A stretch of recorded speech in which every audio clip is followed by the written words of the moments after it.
آواز آواز چاکنے بسم اللہ الرحمن الرحیم السلام علیکم واسطے میرا چینل دن رات خوش ہیں ہر رات نو 8 تو 9 تک ساڈا لائیو پروگرام ہوندا ہے جس دے وچ می صاحب نے اپنا فن پیش کیتا تے اج میرے کول جڑے فنکار موجود ہیں انہاں دا نام محمد وسیم بدامی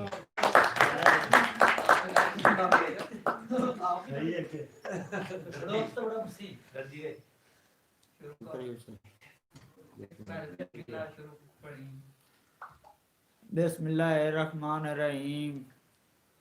میں شروع کرتا ہوں اللہ کے نام سے جو بڑا مہربان نہایت رحم کرنے والا ہے۔ پہلا دوڑا کے گل کیتی ہے زندگی تے چھڈیا ہے گھر تیری خاطر کیتا کی نہیں گل کیتی ہے زندگی تے چھڈیا ہے گھر تیری خاطر کیتا کی نہیں او بھاویں کھڈیاں نال کوہندا وتیوں اساں کیتی کملیا سی نہیں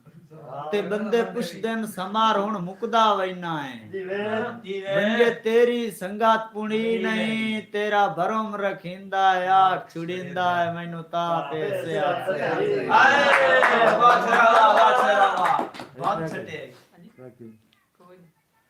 کہ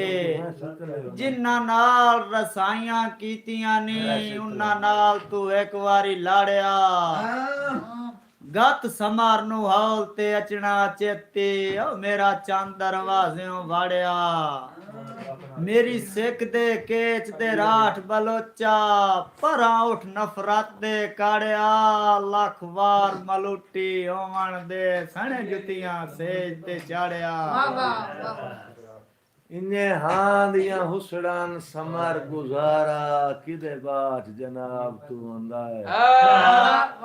بھلا پراں تو باج خلا دا پد کتھے چن سرخاب تو ہوندا ہے زندگی دا سفر ہکلیاں نت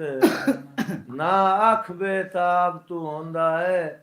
100 کو تے وسدیاں سجنا دا نشہ ڈھیر شراب تو ہوندا ہے سلا منگیا ہے سمر غلامیاں دا حق منگیا ہے دے سردار میرا زامن اوکھیاں گھڑیاں دا ڈھیل لا نہیں زامنی تارے